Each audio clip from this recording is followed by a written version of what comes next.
Hey, Peter. Hey everyone. Hey Jeremy. Good to see you. It's really great to see you as well. Yeah. Yeah, another week and it's summer. It's June. It's crazy how fast time goes.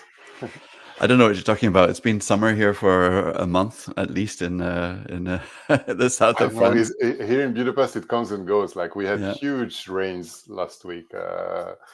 Actually, that was one that was interrupting the conference that I was participating in. I can talk about it. But Mm. before we jump into that, hello to all of our viewers. A special hello to all of the new ones. That this is the first one.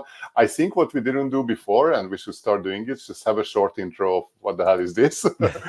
So, Jeremy and I, we are both engineering leaders. I would say we have some experience working together also, and the idea of this podcast, which is encapsulated by the name, is just to look back of all the content that we produced last week. We both are writing about engineering leadership or engineering management topics, ask questions from each other about the things we wrote, and then cover some of the news or happenings or whatever is on our mind from the last week. So welcome. Yeah, really great to have you. It's funny to hear that some people do listen to this. Yeah, We're yeah. I partly mean, doing this we, just for we can ourselves, share right? probably. Yeah, exactly. Like how this started is that we had a running call to just chat and talk about stuff, and we figured that we had some really good discussions sometimes. Like I remember we're talking about topics that showed a different angle or added a lot to what I was thinking, and we were thinking, well, this could be good content for others to watch. So similarly to our newsletters and blogs, we are sharing. Yeah, yeah, and I get a lot out of it, so Yeah, same, it's really good. same. Clearly, the timing of this is not the best for most people, so it's just really great that we're doing it. We do it live so that we don't have to do any editing, Yeah, and we just try and publish it as quick as possible afterwards. But it is really a podcast. I think that's yeah.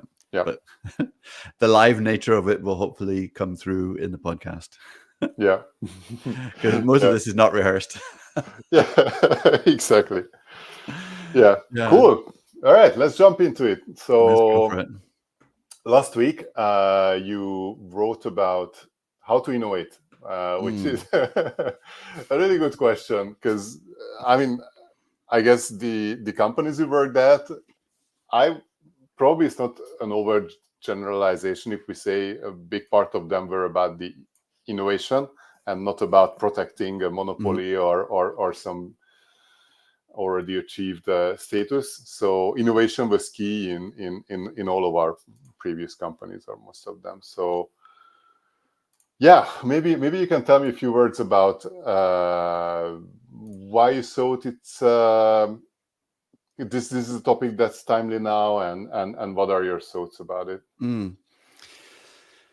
Um, well, so as I wrote at the beginning, actually, I have a part two. In fact, Yeah, I had originally started writing this, and I was going for actually the kind of ending with what is going to be part two this week, introducing more of a framework for this.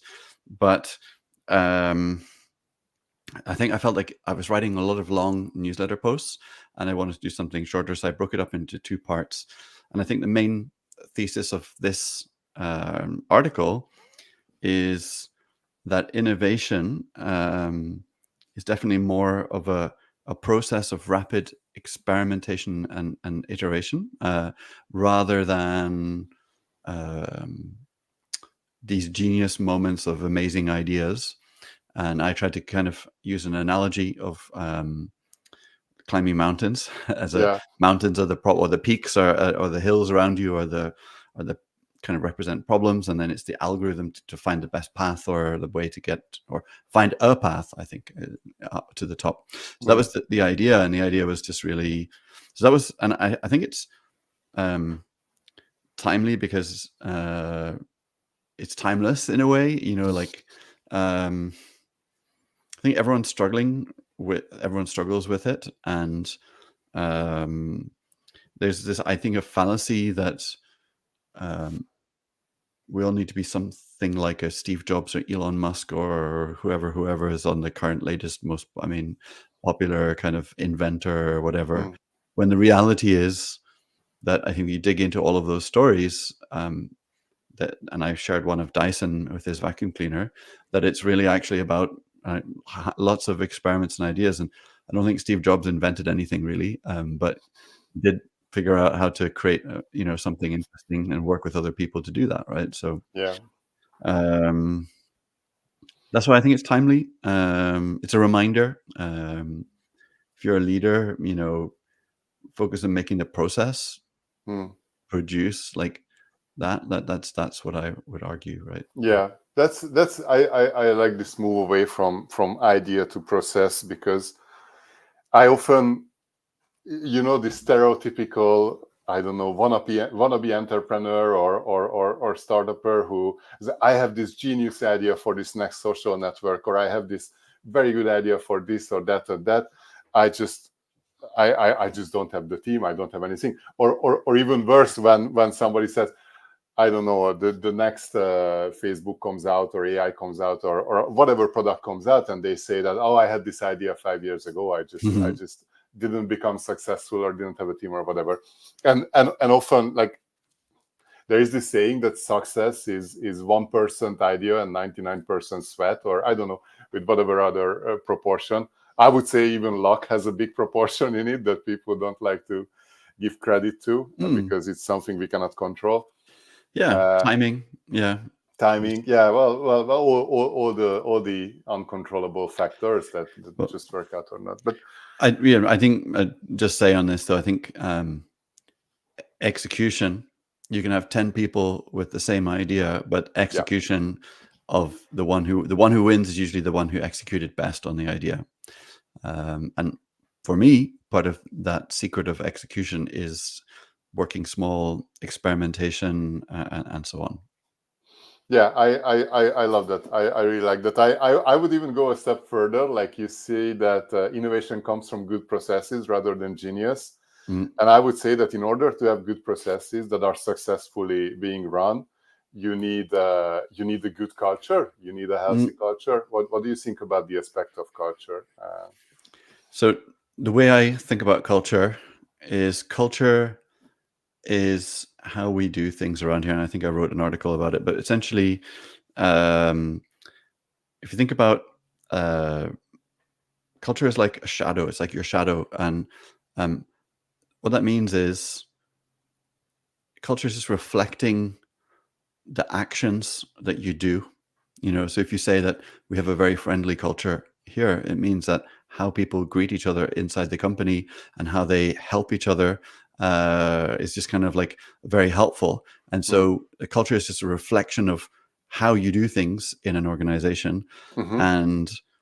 And so so I agree with what you're saying in the sense that um, culture is then your process and so on, and then depending on how like if you're very bureaucratic, you're probably not likely to like invent stuff. In fact, you probably have people who are inventing stuff right now and the bureaucracy kills it.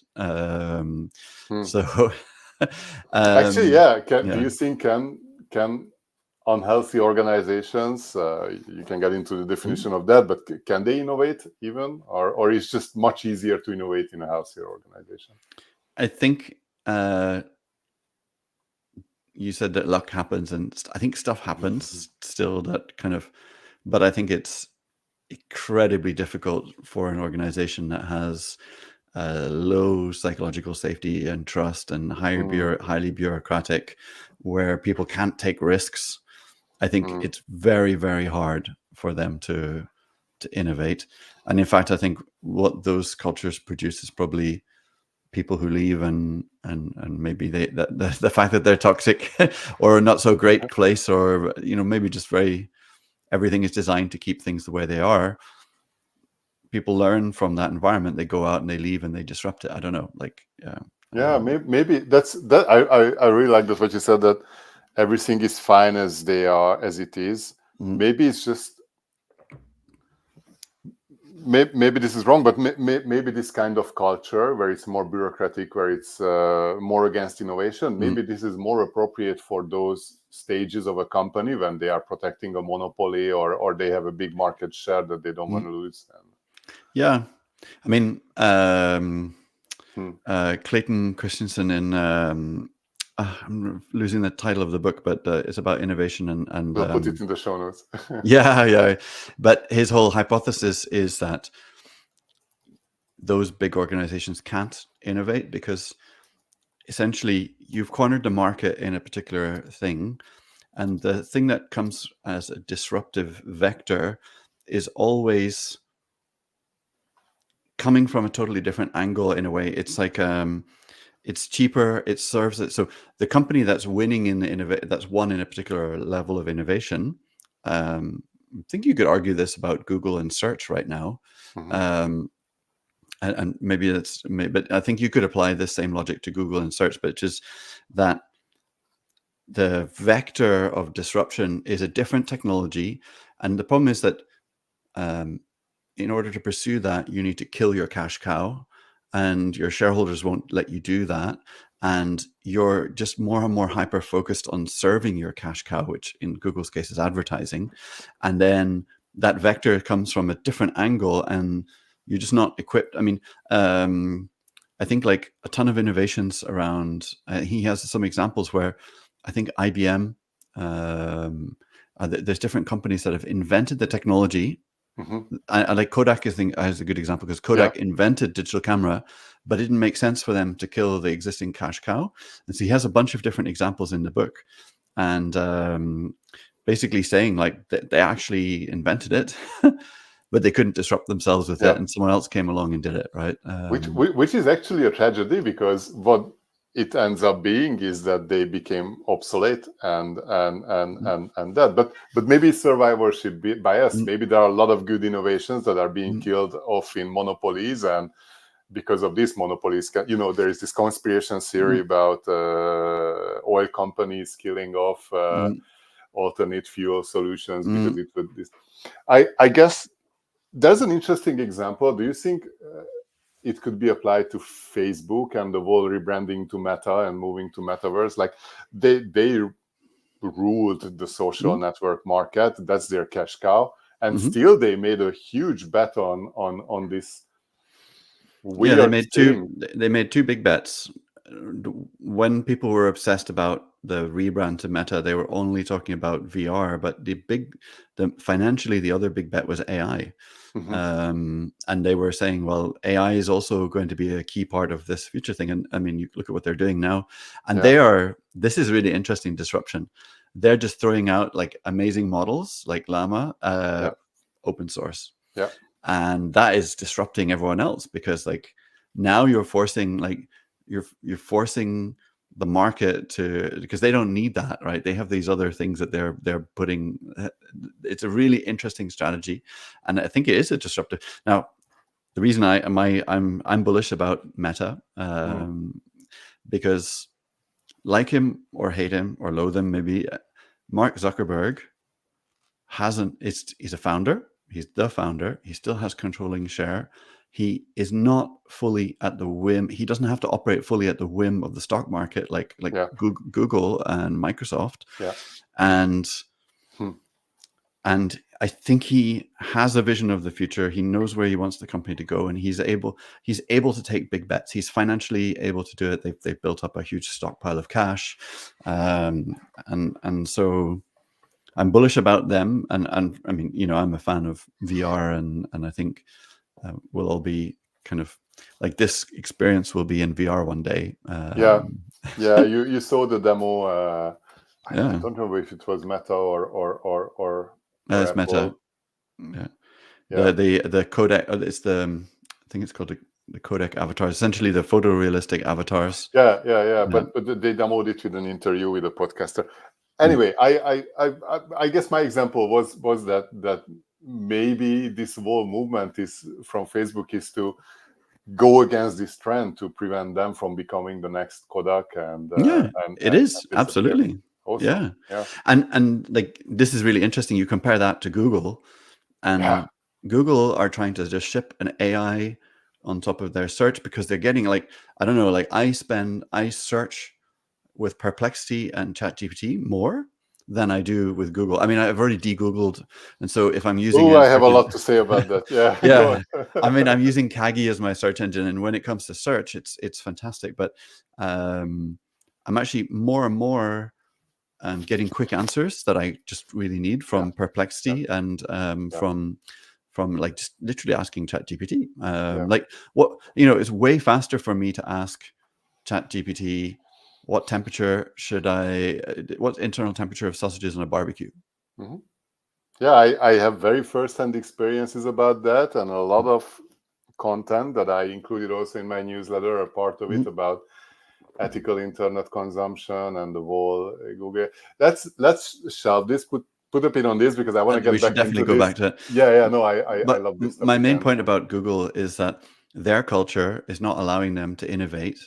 Um, they had a really rough time trying to launch Gemini, where like the yes, famous examples of yes, shipping. Their culture is imprinted over all of their innovation, so they their AI is hallucinating in ridiculous ways because of the politically correct way that they've tried to have the AI do things. Um, and now they have a lot of issues with the way they've shipped the AI search product that they have, yeah. A lot the of funny results that issues, to be honest. Like in brilliant. order to have a healthy diet, you need one or two pebbles, rocks for in Yeah. a well balanced daily diet because they are training on Reddit forums, and Reddit is full of humor and snark and trolling, and it's just such a funny event in 2024 to see that pop up in certain, like, use some, I don't know, 1/3 Elmer's glue in a pizza so the cheese doesn't slide away. I'm wondering, I'm wondering whether there's like some Easter egg type stuff we can put in our newsletter and our stuff to Yeah, like yeah, that would be pollute so the AI, cool. and then Yeah, yeah, yeah.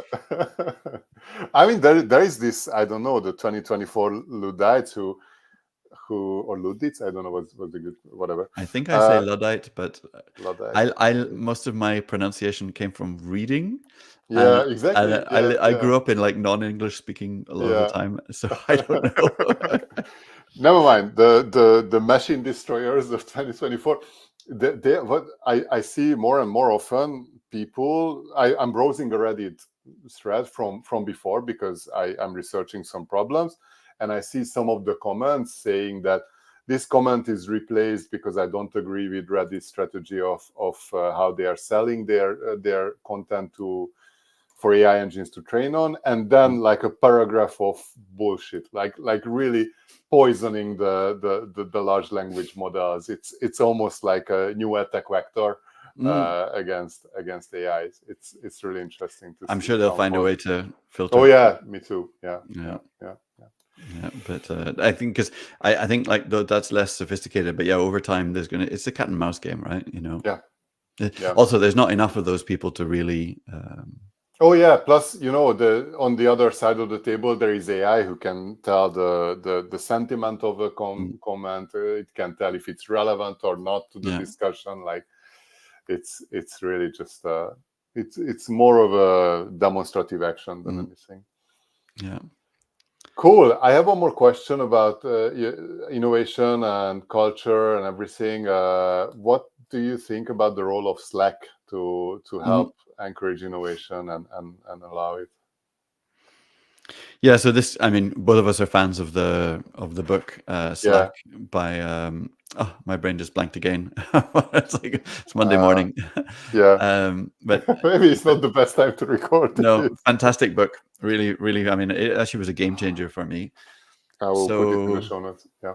I think, and basically the concept is of not packing your time overly, Hmm. or not over optimizing, so that there's space and gaps for, and this is the argument of both the book Slack and I mean that innovation can happen. So I think that it's a bit nuanced. I think so. First of all, if you're setting out at the very beginning of something or project or whatever, I think you have to intentionally um, use this kind of rapid iteration, small Hmm. experiments, low cost, iterate on each other, find what's the better solution, and those experiments are different depending on what you're doing, or different things. But essentially, like, it could be interviewing users, building prototypes, et cetera, et cetera. It could be testing the business idea, and so on.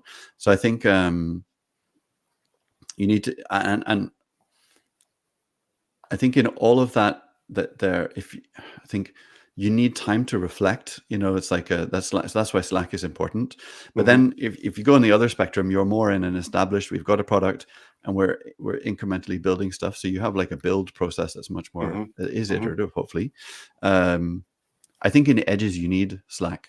The best product ideas I've seen have come from hackathons, engineers having some extra space, scratching an itch, just like the in Dashlane, a really good example of that was the command line interface to Dashlane, which was written by an engineer pretty much in his spare time, and that's why Slack is important.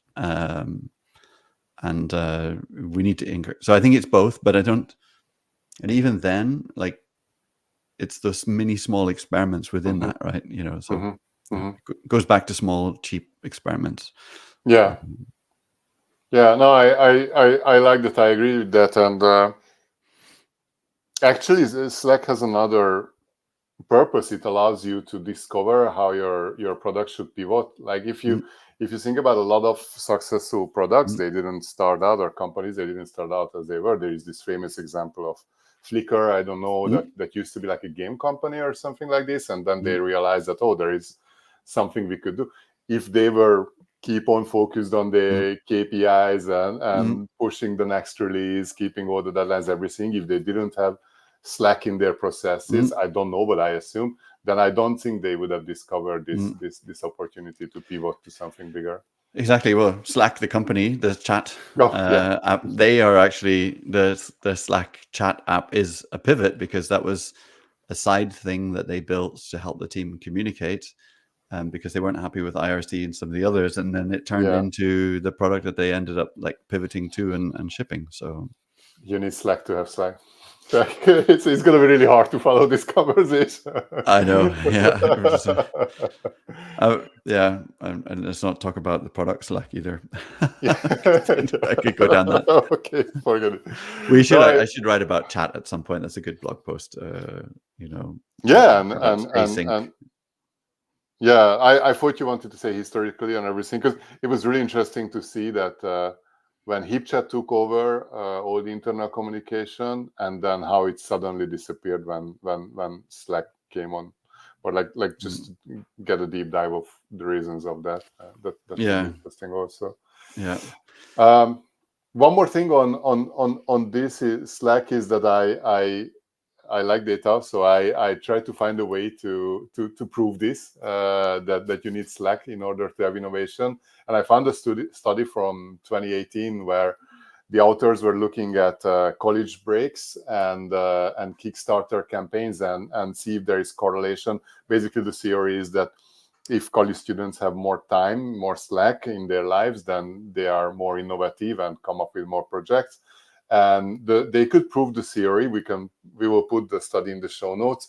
What was interesting for me is that they also saw that there is an increase in not just the number of projects, but the increase was the biggest in the high quality, very high quality, and very low quality projects also. Like, I guess the moral of the story is that just because you have Slack, it's not going to guarantee you awesome products. There's going to be a lot of things that are just, not good. but that's the point of Slack and innovation and everything, is that you come up with a lot of ideas, try to validate them, and stick with the ones that are working. But that's really interesting for me, because even the low quality projects, they're not a failure for me. Like, if you think about people, they at least got something out there, tried it, maybe failed.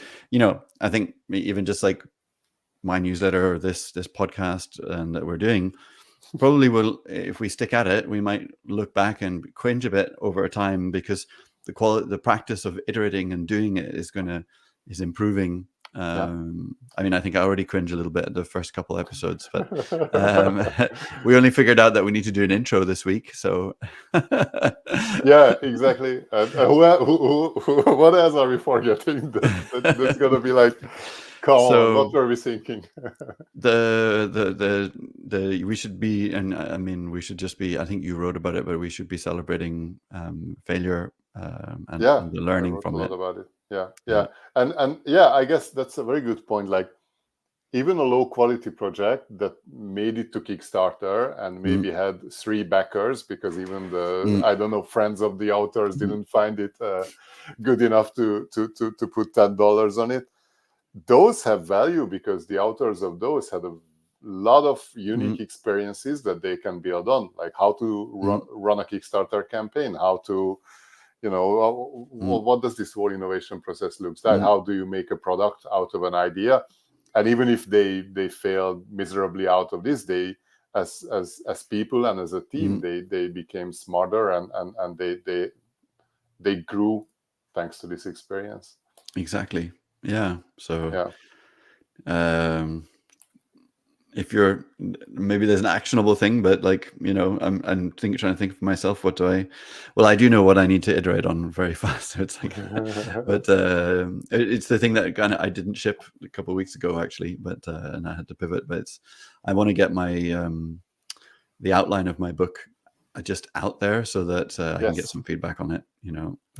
That's my kind of white whale of stuff that needs to have Just some eat the frog to bring in exactly. another animal. Yeah. Yeah. Yeah.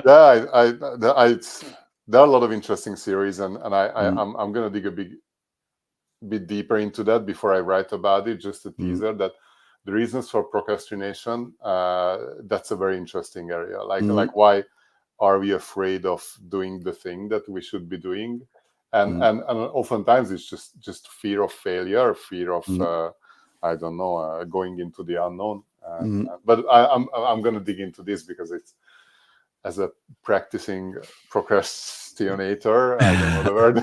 It's an interesting topic for me. Yeah, exactly. Yeah, Yeah, definitely. cool. Um, Looking forward to the second part.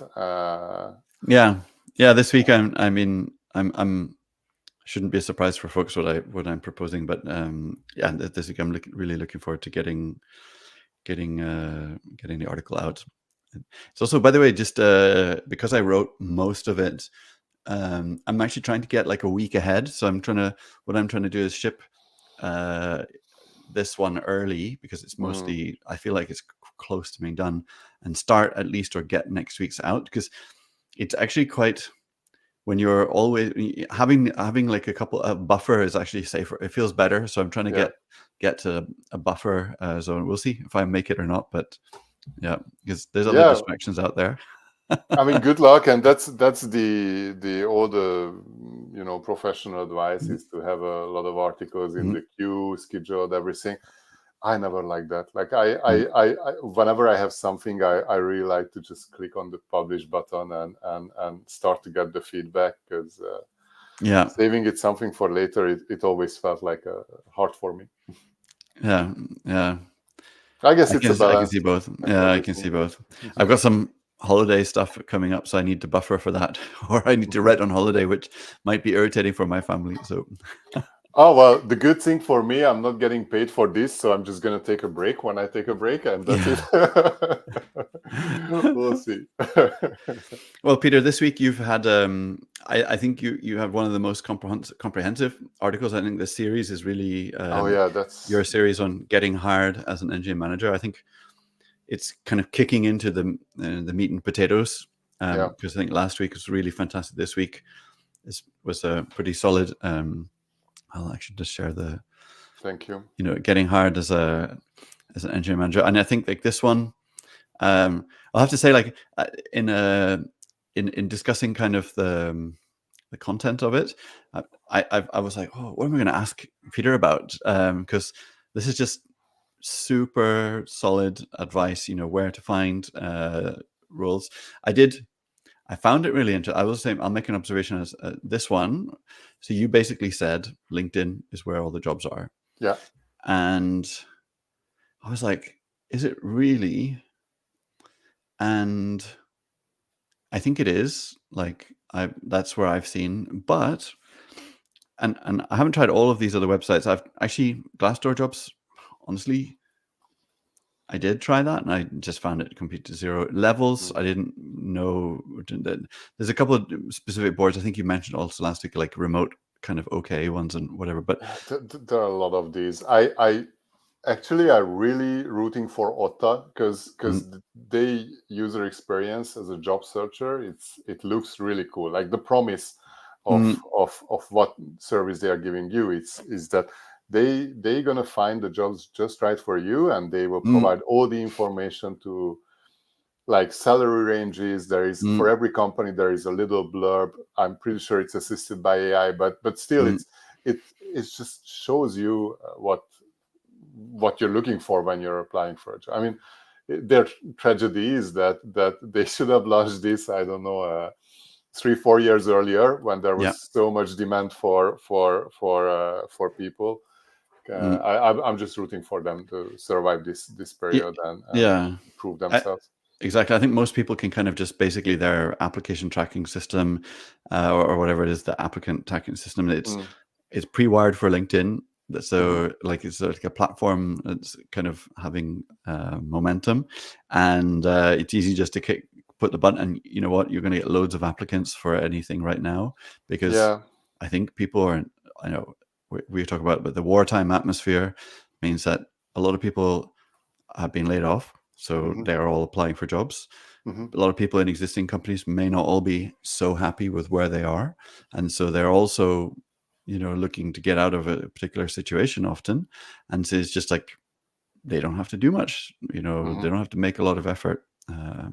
Yeah, but I guess one of the main points Mm, we are trying to make in this series, and this is the point where I need to credit my co-author Peter Bettis, who's an expert in recruiting. He's a mm, headhunter recruiter now, an independent one, helping tech companies find.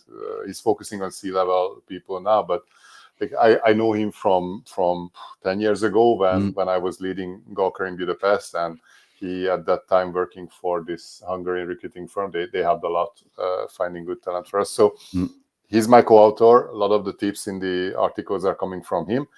And to get back to my point, one of the points we are making in the article is that a few unique targeted applications with a custom-made CV, a good cover letter sent to the right mm, person at the right time, that's going to make the difference in this climate. It's not about applying to 100 jobs every day, because mm, then you're just going to be part of the noise.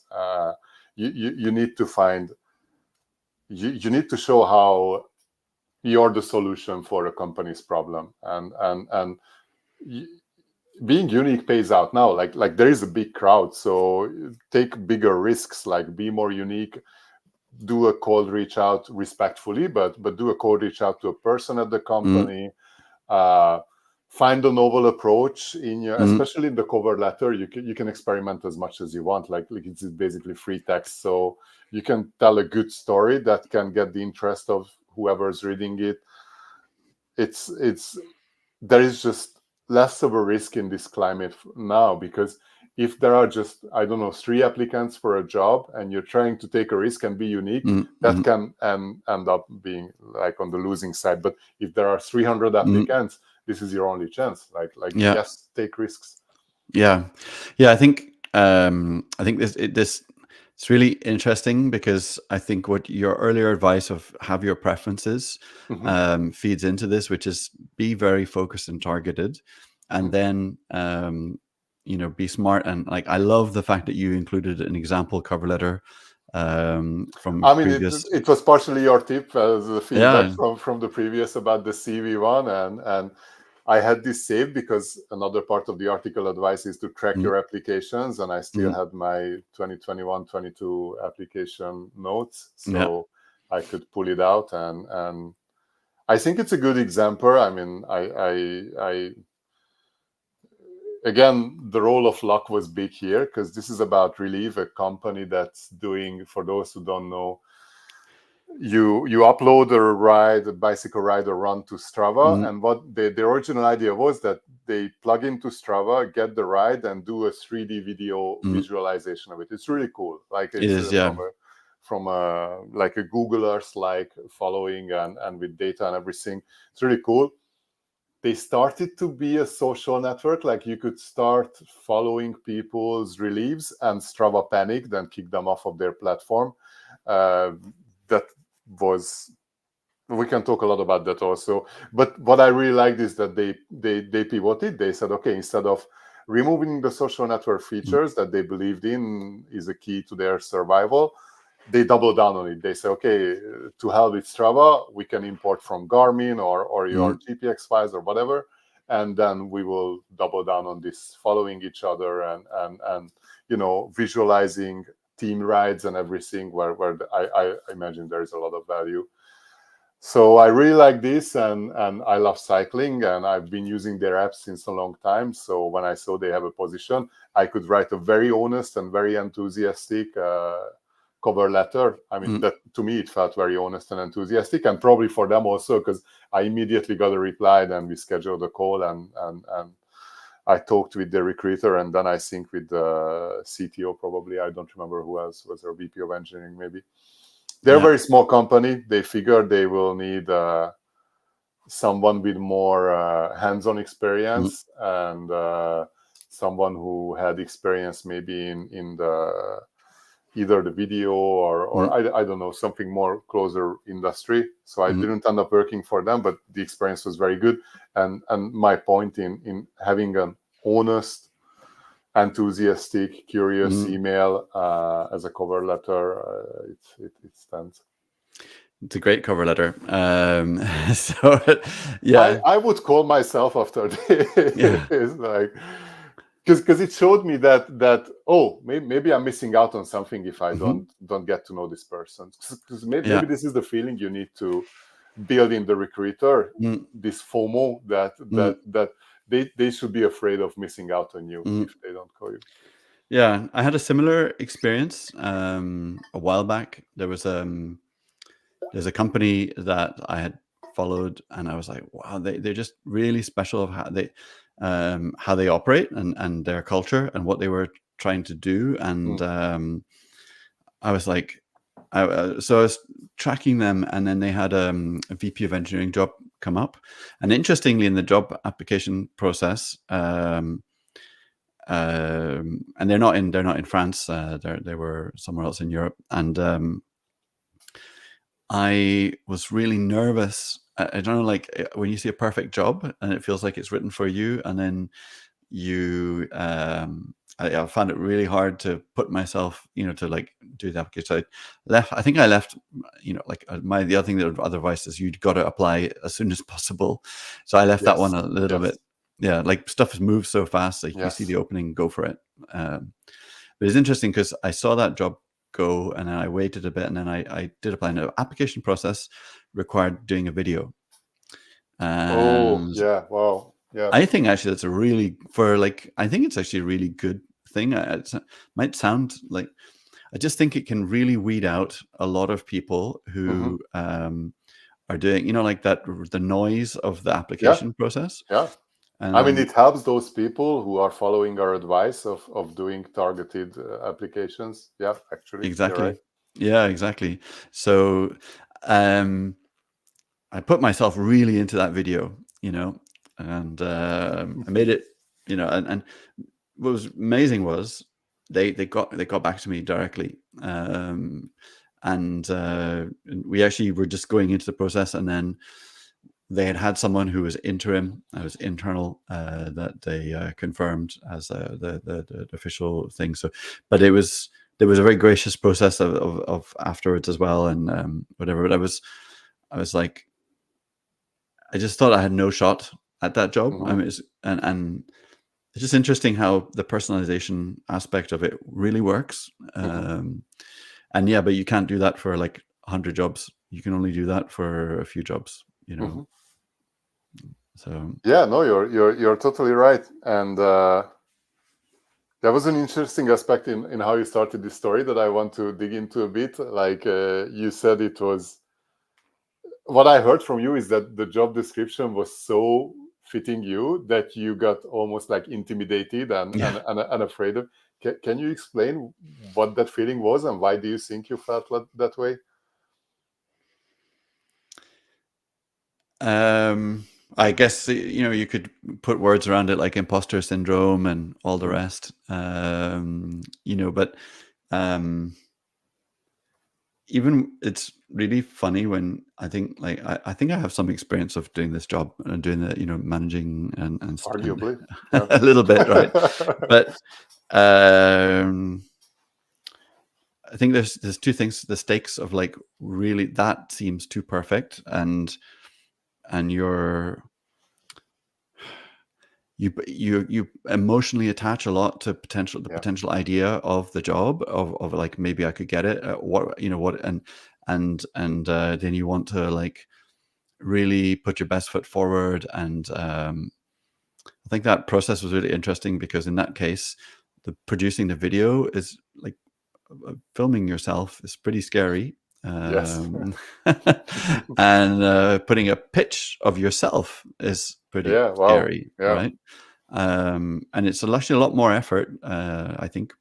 So there's number of things together, and I think like part of it is like, can I really say that I'm good at this? Can I Mm, really say that I have this experience, and so on? So and of course, I think I do. I think I mm, can say that, and I mm, did do it in the video. But mm. yeah, Yeah. No, the reason why I found it interesting is like, to me, this feeling, what you described, is very close to the procrastination we talked about earlier. mm, And I think I have this idea that maybe this is because the the opportunity of this job, how well it matches you, it's still an uncertainty. And mm, mm, if you don't commit to any action, it remains in this uncertainty, which has its some positives. Like I can yeah, imagine feeling that job. I can imagine mm, being a book author. I can imagine this. And once you step into and start to take actions, it's not a dream anymore. It's depending on you. yeah. You will either make it or not. And that's super scary. And Easy maybe to we dream. just exactly we just hold on to the dream because it feels nice. Yeah, Maybe that's behind it. Yeah. I think. I mean, we talked. I'm definitely. I love to procrastinate. By the way, I have given up on trying to come up with the perfect to-do method and to-do Yeah. tool, which I Yeah. spent many years trying to perfect. I think I perfected the art of changing my to-do tool and my to-do method. Yeah. But definitely getting stuff done. I think, I think that's part of it. But I do think like I think there's another aspect of it, which is that kind of imposter syndrome, Hmm. and I know Yeah. that Yeah. No, you're right. Yeah. Yeah. and Yeah. I do think like a lot of people are held back on that should be applying for jobs or doing jobs where I mean, you and I care deeply about this, but usually the most underrepresented people, like if who is typically a male who's pretty overly confident about myself, and probably sometimes too much Middle-aged overly white confident. man syndrome. Yeah, and I'm The world is ours. and I've done that kind of job and all the rest, and I'm feeling in like some level of hesitancy in a situation like that. Oh How yeah. would other people feel who probably Yeah. actually yeah, Yeah, and there that's are actual studies that women are less likely to apply for jobs mm, where they don't feel as qualified. In mm, fact, I see more and more often, or I used to see in job descriptions, that we encourage mm, everyone to apply, even if you don't feel qualified mm, for mm, everything. This is like a Christmas list for us, like all mm. companies encouraging people to Yeah. fight this bias And I or think yeah. that's the advice that you give in the article as well. Switching back to the Yeah. article, I love. So there's a couple of things I really liked about this article. Or this, I mean, and I love your gift as well of the template for tracking, which we should talk about. But Mm, I I like that you advise to look at different angles, like trying to approach recruiters. I'm just looking for the bit that you have it. mm, Yeah, so you talk about apply for a position you're overqualified for, And I love how Or you talk. underqualified. Yeah, I looked at Yeah, both angles yeah, actually. Yeah, yeah, yeah. and I really like how you're in the advice here. You're talking about that networking aspect and so on. So it's Yeah, this is all about being unique and really working on those positions or mm, companies where that are matching your preferences. mm, And this would have been ridiculous a few years ago, but now it can be a good strategy. Just go on TechCrunch, mm, look mm, at the investment news, and if it was actually a great tip from Peter, but is that if a company is getting a big investment, you can bet they're going to start recruiting very soon. So yeah, you can get ahead of the crowd and just reach out, mm, congratulate them for the investment, explain mm, why are they the best company for you, mm, like you're using their product, you work in a different field, you're mm, enthusiastic about their purpose or whatever, and just ask for a chance to talk. mhm, I like the aspect of how can I help you. mm, It puts back this equality in this, because my I think that looking for like a job is an equal relationship. mm, It's there are a lot of factors, especially now, that doesn't make it very equal, but I still like to mm, look at it that I'm not begging for a company to hire me so I can buy bread and butter at the end of the mm, month also, but we are looking for a match, and we mm, are interviewing each other. It's more like a like a relationship, and than just a one-sided application. So mm, I found this approach useful also, not saying that, I don't know, at the end of your reach out, you don't say that, oh, by the way, I'm between jobs now, or if you have mm, any openings, I would love to be considered. But you say that I have this kind of experience, I have this passion on this about this field, I'm using your product. How about we schedule a quick call to see if we can help each other out, or if there are fields where we could be, I could be useful. And this kind of reach out. I had a very interesting experience like 15 years ago when I was leading Gawker at Budapest, and a product manager reached out to me, like a cold call, I think on LinkedIn or through someone, that he just would like half an hour of my time to see what kind of problems we are struggling with. And I was like flattered, because everybody's, Wayne, and they like and people are interested about them. So yeah, we scheduled the discussion. It was in person by then. I showed them around in the office and explained what we were working on, everything. He had some good questions, some good ideas. And just at the very end of the discussion, he mentioned that, oh, by the way, I don't have anything now. So if you think there is anything where we could continue and I could help you, then let's continue the discussion. It was never like, in hindsight, I know that what he was doing, like he was mm, trying to apply for a non-existent position. But at the moment, I was carried away with the I enjoyed the interest, and I enjoyed the inspiring talk with a professional who had some good questions and ideas. The story would have been perfect if we would have ended up hiring him, but we really didn't have openings at that time. But it would yeah, have worked. Like the person was doing everything right, yeah, and this is our advice. Like look mhm, at these unconventional ways, mm, and try to connect with the companies. Be empathic. Know that they have a mm, lot of applicants and a lot of pressure to save money and fill jobs quickly, mm. and only open the very necessary jobs. Yeah, bring out the best you can from this situation. Yeah, I think so. Yeah, and I wanted to. I also do think, like, and I wanted to talk about your tracking of applications, but I think it's a good segue also to the next topic, which is, Yeah. I think when you're looking, it's good to network at events. Like Mm, you went to CraftCon this yeah. week and so on. But um, I think that's something that's really worth investing in. Yeah, there's a number of different angles. I mean, not everyone is going to be a speaker or writing newsletters or whatever, but I mean, I think just showing up and Yeah. talking to people, and the hallway track is a very valuable Yeah. other aspect of just knowing the lay of the land Yeah. wherever you are. Yeah. But it's really not for everyone. No, it's not for everyone. I No. know myself because this is how those of you who don't know, CraftConf is I think it's the biggest technology conference in Budapest. It's 2 days.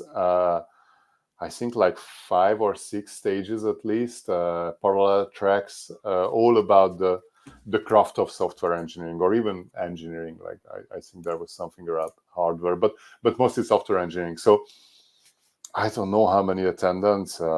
Definitely more than 1,000 people in this beautiful location. That's the Hungarian Railway Museum, which if you're in Budapest, I encourage you to check out if you're into trains even a little bit, because it's amazing and it's beautiful. But they ran the whole place for 2 days, and they have very interesting talks about like a lot of leadership stuff, but also very practical, hands-on work sessions too. I think you still have a chance to get the early bird for the next year, and yeah, I recommend checking it out.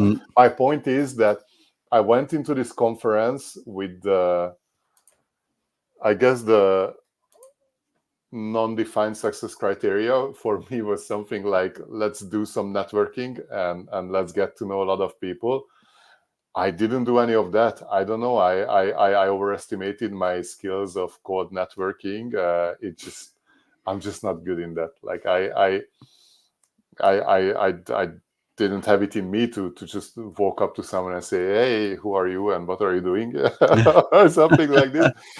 But that being said, the conference was amazing and awesome. And I met a lot of pre-existing acquaintances and friends. So that was good to meet in person with some folks.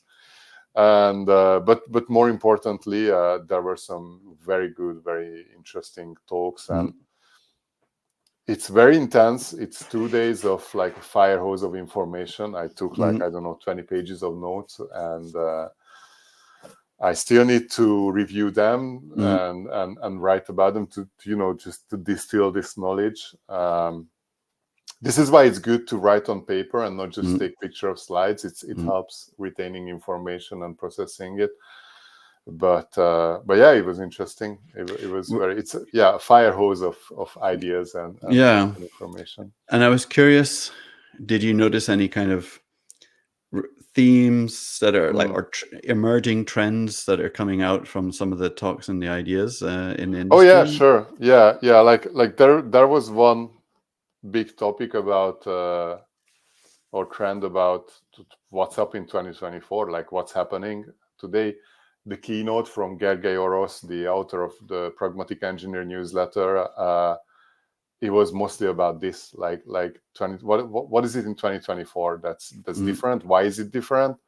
And actually, what I really liked is that he showed it that it's, if you step back a bit and zoom out a bit, actually we are getting back to the old normal. Like it's not what's happening now is an exception or a radical event. It's what happened in the last 5, 10, 15 years, the age of zero interest rates. That was the exception, and that was great because it allowed a lot of money flowing into this industry, which resulted in ridiculous stuff like NFTs, but also a lot of good inventions. Like in the beginning of this era was around the iPhone and if you think about AI also, which was another big topic obviously of the conference, AI every aspect, the concepts of AI, neural networks and everything, I learned about them at university at the end of 90s. They were here in the 60s, 70s.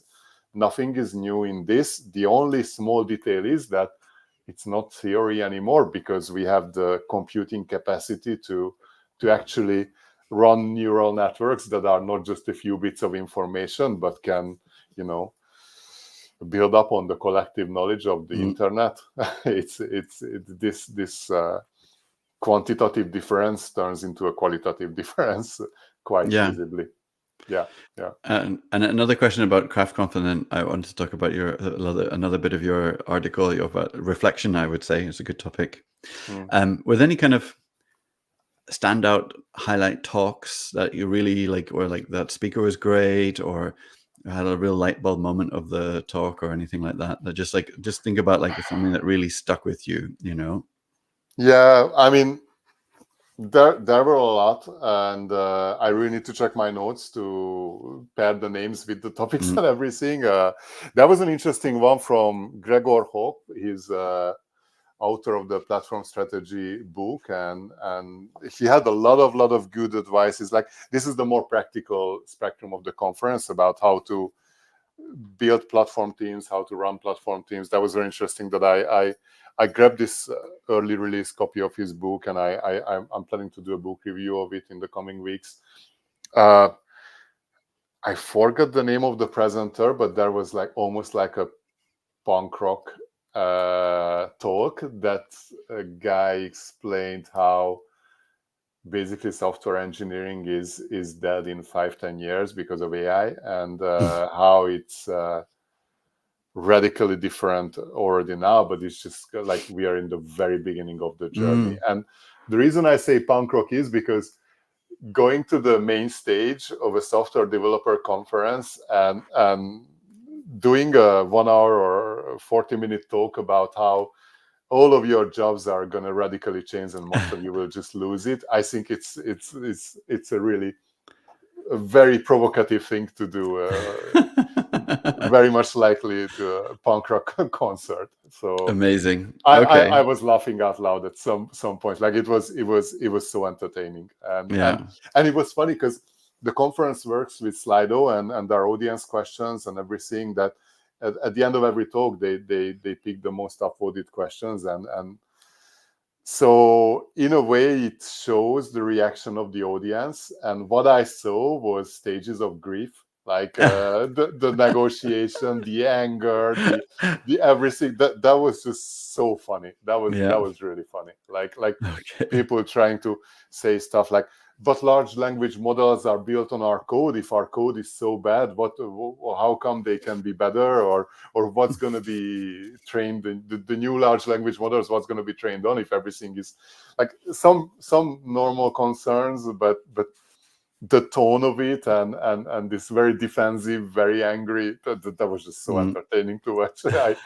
I hope because everything is recorded. I'm just not sure what will be published, but I hope this is going to be in the list of published talks, because Okay. it I was was going to just ask. so funny to watch.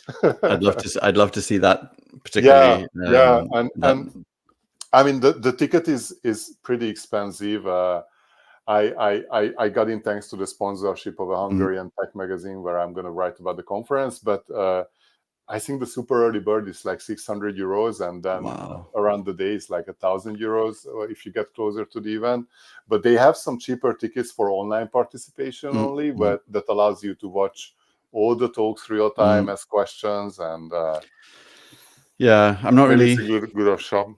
I don't really recommend it, because basically what happens Yeah, is, yeah, so you need to get your employer to pay, and employers should be paying for this kind of thing, I think. But if you try and get I mean, my own personal experience, oh yeah, I'll join a few talks, but then, and I'll be at my desk at work, and then, but nobody's rescheduled any meetings. And then, oh, this other thing happened in production or whatever, and, yeah. or there's some other interruption, and then you skip half of it. And then you always have like intention to watch some of the old talks after, but you don't, or you might watch one or two. It's On not the double same. speed. Double speed. And then also you miss out on the entire hallway track and just the experience. And there's moments maybe you're not talking to other people, but you think about stuff in the moment when it's at normal Exactly. speed. Yeah. So I can understand how conferences can do that, and I can imagine it maybe helps them make more money. But yeah, it's Yeah. Yeah. and my advice is go and attend the thing. I agree. Yeah.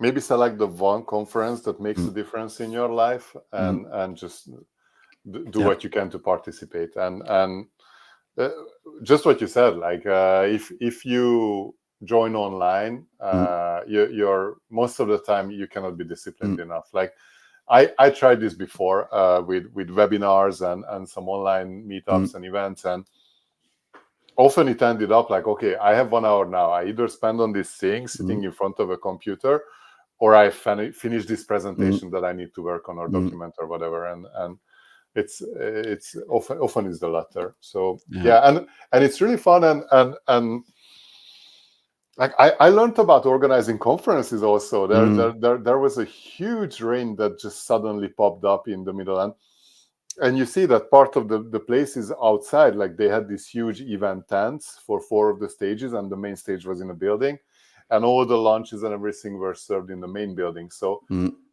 like half an hour before lunchtime, huge rain is coming in. And what I see, conference organizers coming with big crates of umbrellas. They mm. had it ready, so Wow. everyone could just pick up an umbrella and walk to the main stage.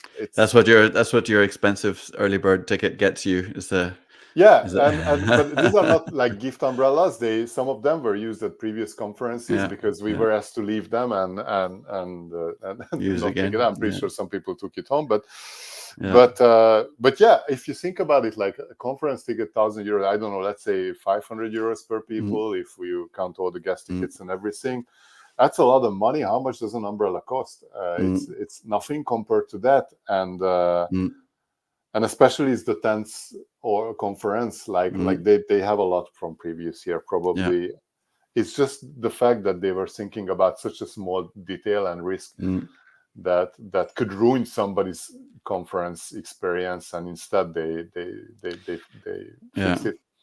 Well, that's a good organizers. Yeah. What I was going to say is, as a leader, I think I would just, for folks who might be listening to this and you have someone in your team that asked to go to a conference, find a way to say, if the company can afford, or there's training budget or whatever, try and find a way for the company to cover the cost. But what I do with people is, I'll say, look, okay, at least I'll give you the day or the 2 days to go. Hmm. But the trade-off that I want is, I want you, if you go, to take Yeah. notes and share what you learned back to the rest of the Yeah. company. And I've asked various people to do like a debrief, and they actually literally talk through their highlights. And like we had like in like a guild type Mm. context of sharing what you learned for a conference, or having like a wiki page with all the notes and just sharing that with people. So that's always been my deal, is I'll give you Yeah. time, but you need to multiply the learning of what you had back into the organization.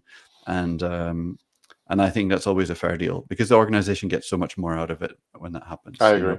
It Yeah. can seed ideas and new technology into the company because that person did something. So I think it's super valuable. Yeah, basically what the company does is pay someone to curate the content of the conference for the Mm, rest of the organization. So if mm, somebody comes back for a conference who was very enthusiastic about one mm, talk, you bet it's going to be valuable for the mm, rest also. And it's great mm, that somebody did this filtering for you. exactly. So Quick yeah. question, because I have some experience. I used to work in your team at Dashlane, and I remember I think I asked for I asked for a conference approval. How do you decide which conferences to approve and which events not to approve? I always say yes. I mean, it's very rare that you have someone that's asking to go to 5 conferences in a year. Yeah. And I've never had that. And if I encounter that, um, I'll cross that bridge when it comes to it, in the sense that maybe they're amazing, right? And then, and each conference is just multiplying out, or maybe they're just a total slacker. I don't know. So I'll Mm. cross it when I come. But like, Yeah. people generally ask to go to 1, sometimes 2, Mm. and I always, for the second time, if they didn't do a write-up and they didn't do it, I'll just say no. It's very Yeah. simple. I tell them in advance. I said, happy to support this. This is my requirement. You need to come back and have a write-up and share something with the rest of the team. Hmm. If you don't do that, then next time I'm going to say no. But Mm. if you do that and we all learn from it, I'm happy to support this. That's it. Yeah. No, I that's a good idea. That was my experience. Actually, you Mm. did something that I'm stealing from you. You said that if you think this is a valuable way to spend your time, then go for it. Yeah. Which moves back the responsibility to me. I felt slightly Yeah. uncomfortable about it. Like, oh my God, now I need to decide. But yes, of course, I need to decide. Like, I'm spending company money that's valuable. Mm, I mean, no offense, but who are you to decide what's the mm, best way to spend my time? Like, mm. and this is what I'm intending to do since then. People to are come from it adults. an approval, Yeah. then yeah, if you, yeah, yeah. Yeah, exactly. Mm. Forgot that bit. Yeah, it's Yeah, how I sorry do to it. put you on the Yeah. spotlight, but I really I remember that when my first gut reaction, to be honest, was like, well, thank you very much. But I really like that reply. There's one topic I wanted to close out on. Yeah. There's so many wonderful things that we cover in the newsletters and everything Mm. else. But I think I started listening to this podcast that you talked about. I didn't listen to the whole thing, but Yeah. I did start listening to the beginning of this about the kind of the how do we survive the media apocalypse. Yeah. And I'd love it if you could share a little bit of your thoughts on Okay. this. And I know that we're probably going to come into land shortly, but Yeah. yeah. Yeah. Okay. So I guess what stayed with me from this episode, and then I listened to the second one also this morning. So the memory is fresh. Is you know this advice that don't spend your time on TikTok and everything because it has a negative impact on your brain and how you like it shortens your attention span and everything. That's a very like I'm familiar with this aspect Mm, and try to moderate my this kind of consumption, but I never thought about the other end of it. Like if you're watching a piece of content, if you're consuming some content, you're sending a signal to the content producer that this is a content that's working. Please create more of this content because there is audience. And at the same time, because you have just a fixed amount of time. If you don't spend your time and more and more your money on content that you enjoy, that you think is valuable, mm, that you think is better for the, I don't know, for the future of society, then you're sending a signal that no, I don't need this content. This site should die. I'm not trying to put all the responsibility on individuals because I don't think that's the case. But there are some parallels here with ethical mm, food consumption, for example. Like if you're just skipping on beef, I don't know, just buying it once, if you would have bought it twice in a week, or mm, you're sending these small signals to the beef industry also that there is less demand for that. But also what I think can be more powerful is that you're sending some small signals in your small social cycle also. Is like if you go out to a restaurant with friends and you choose the vegan option, then that's sending a signal for them also. And the parallel is not super strong, but there is a parallel with internet consumption also. And mm. Yeah. this is the point where we should get back to what we put a pin on in the beginning of the talk about Perplexity AI and Yeah. ChatGPT and everything. So the tragedy in this stuff is that on one hand they are a superpower, like they are very Mm, useful, very mm, mm, efficient. Google was saying, let Google do the Googling for you, which I think it encapsulates well where they are going. But what's not visible, at the other hand, is that all these large language models were trained on small and big media mhm, websites of enthusiasts or mm. of hobbyists, of bloggers, of content People's books. producers, people's books, people's Yeah. forum threads and everything. Mm, All the voluntary and results of work of people mm, that we are just skipping now. mm, And it's scary. Like I had an experience this weekend. I wanted to cook this Chinese recipe, mhm, and there is a small Chinatown in Budapest. It's more of an industrial part because there are a lot of wholesale resellers, but there are lots of very good Chinese restaurants, very authentic, and a big Chinese supermarket with everything you can think of. And I needed this tian mian sauce, which is like a sweet fermented sauce. And I didn't find it, probably to my mistake. So what I did is I took the picture of 3 different brands and kinds of fermented bean sauces. And I told ChatGPT that these are the 3 options. Which one do you think is closest? And then I was a little bit chatting, like I'm planning to cook something with mushrooms. What do you think I should? Like it was a surprisingly, and I don't know, like my mind was blown how smooth the user experience was. It works. It just works, and it works Yeah. really well. Like the food came out delicious, and Yeah. and but then I was thinking, like, all these food blogs where somebody, I don't know, like a Mm, European foodie discovering Chinese cuisine, sharing their experiences. I don't know, even a local Chinese mm, person writing about grandma's recipes and everything.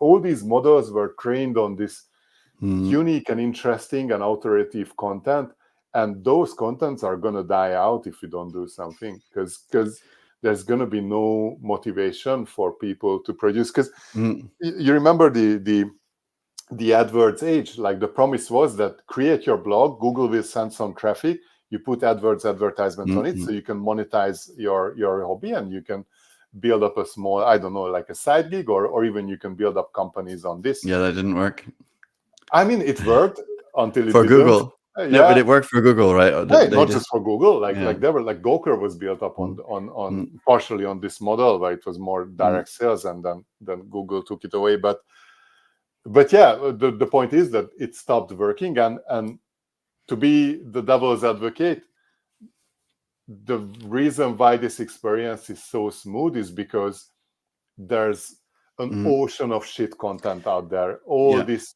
SEO optimized shitty content. Yeah. Like the podcast mentions the evolution of the recipe page. Like it used to be just the recipe on a page.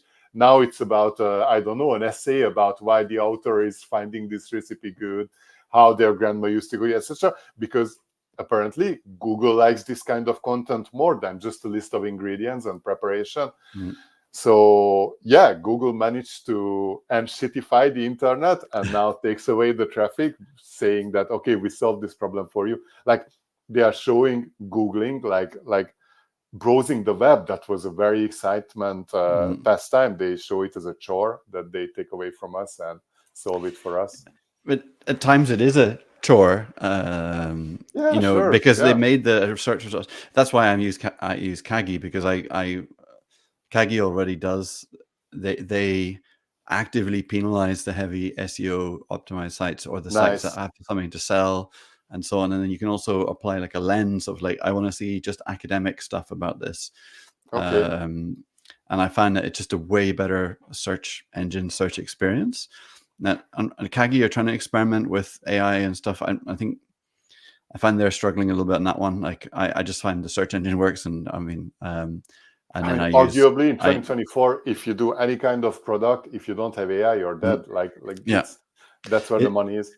but Kagi, I think I'm still fuzzy and I don't follow it fully in detail, but they did. I think they tried to build their own LLM and it sucked. I think they're now switching more to using other LLMs out there. They're learning and experimenting. I applaud it, because I think they'll find a way. The engine that works well, and this is the thing I wanted to say, Perplexity. What I like about Perplexity is it gives you the references to the articles Yeah. that it kind of curates for you. And what I'd love to see in your cooking example is if the LLM can actually say, I got this from here, here, and here, and this book, because it can lead you to either ignore all of that, or you go, oh, that looks interesting. That person about writing about Chinese food or whatever, I'm going to follow them.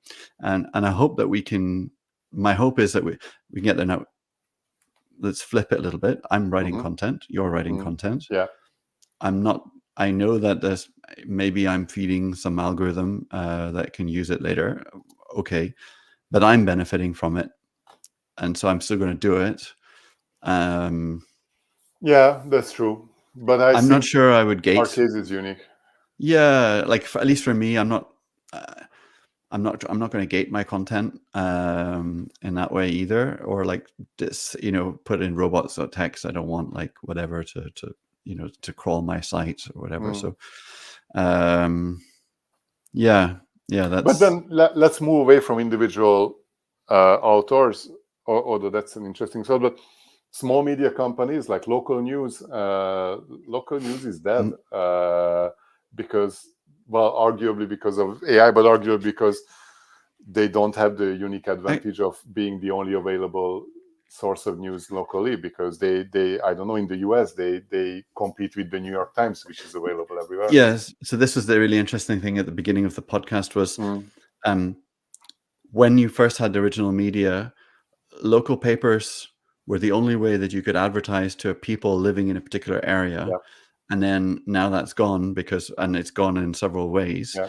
And then it's about like New York Times and a few other big news platforms that are kind of surviving. But what's really interesting is that the death of that is birthing new ways. So there's like hyper local kind of sites that like literally, like where I lived in Paris, there was the 19, and they literally focused on in-depth guides to the neighborhood that we lived in.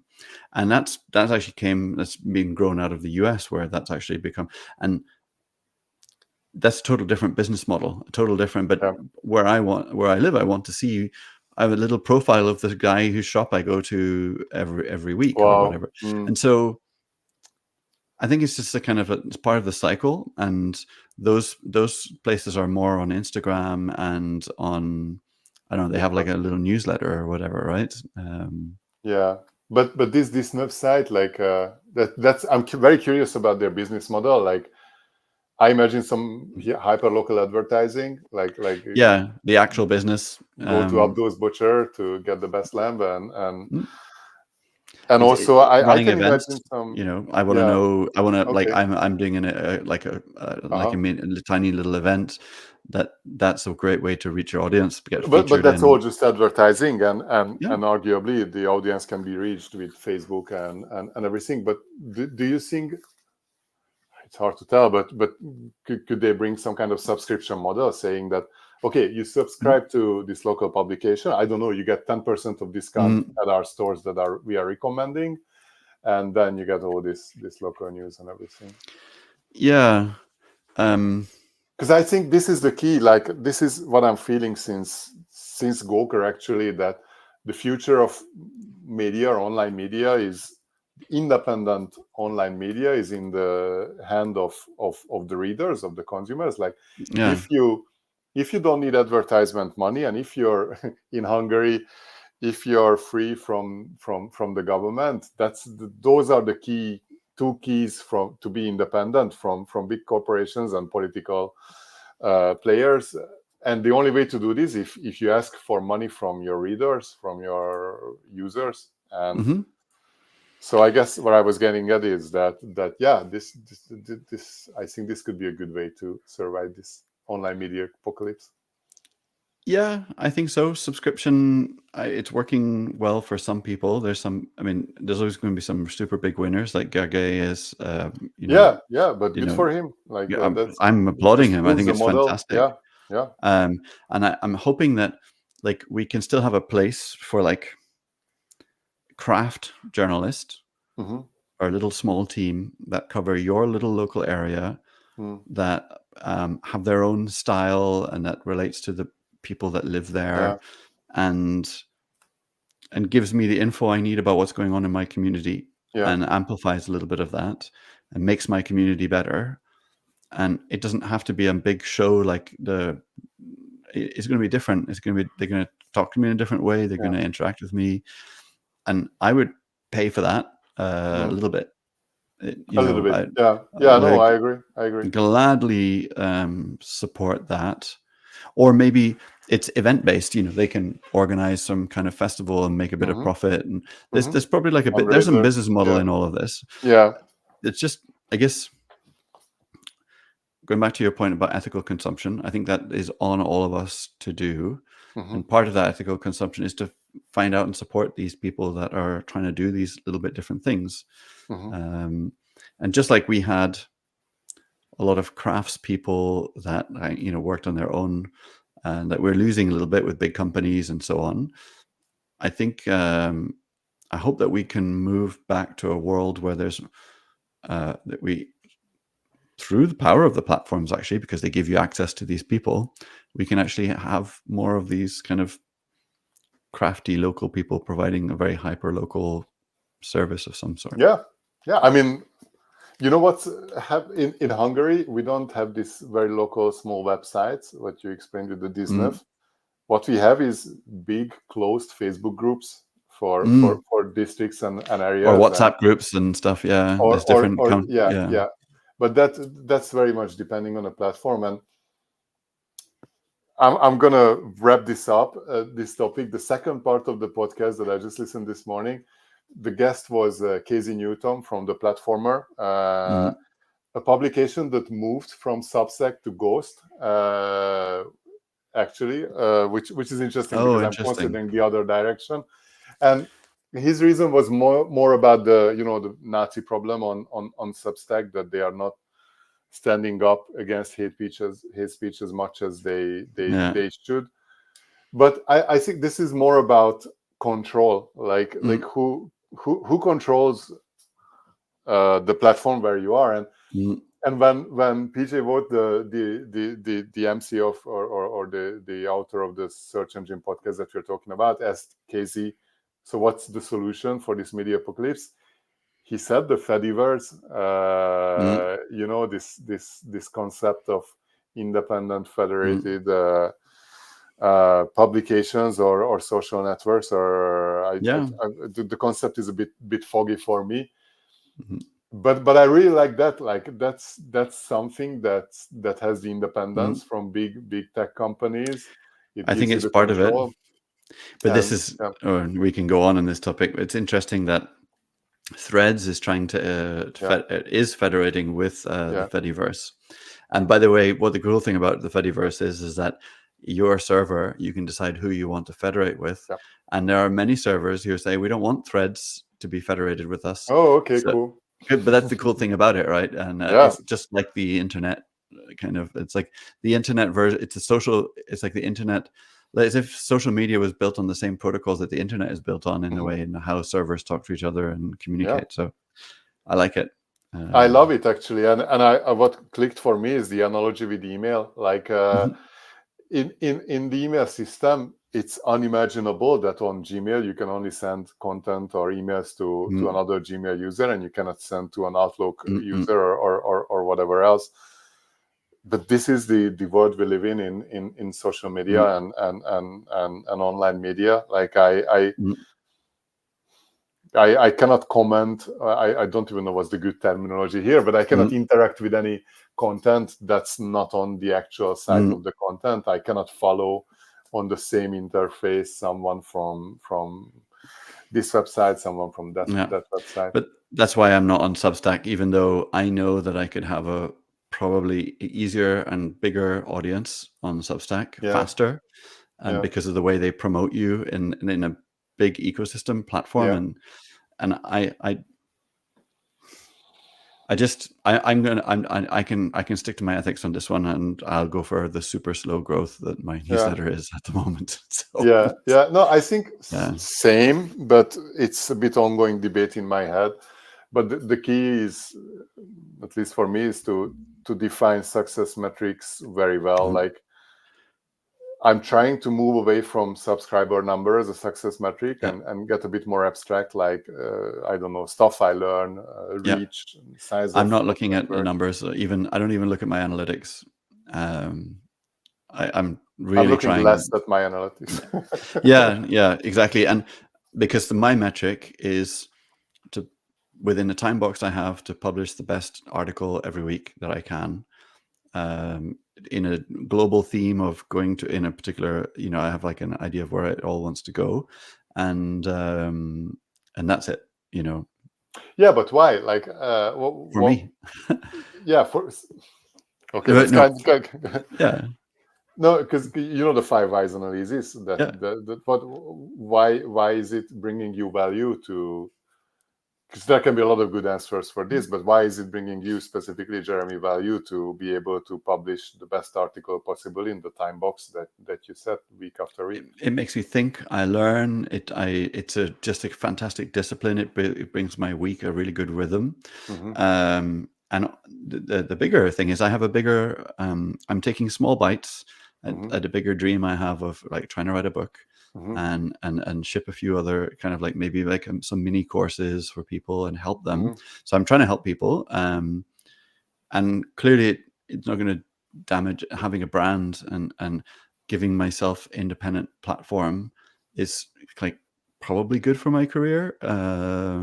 Definitely, and so I think it's the time invested is a lot of upside for me personally, just individually, and I'm hoping that by doing all of that, I can actually help other people. Like that's like my if it if I improve, if I get so.